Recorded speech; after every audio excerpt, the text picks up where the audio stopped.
вкусен хот-дог трябват ни клетчета за хот-дог, кромитук, кисели краставички, които в моя случай са домашни, крем вершин, кетчуп, майонеза и горчица по желание. Първо ще нарежем лука. После ще го карамелизираме.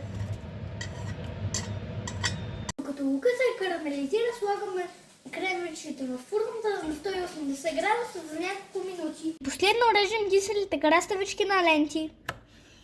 Режем хляба през средата. Мажем хляба обилно с майонеза. Слагаме лукът.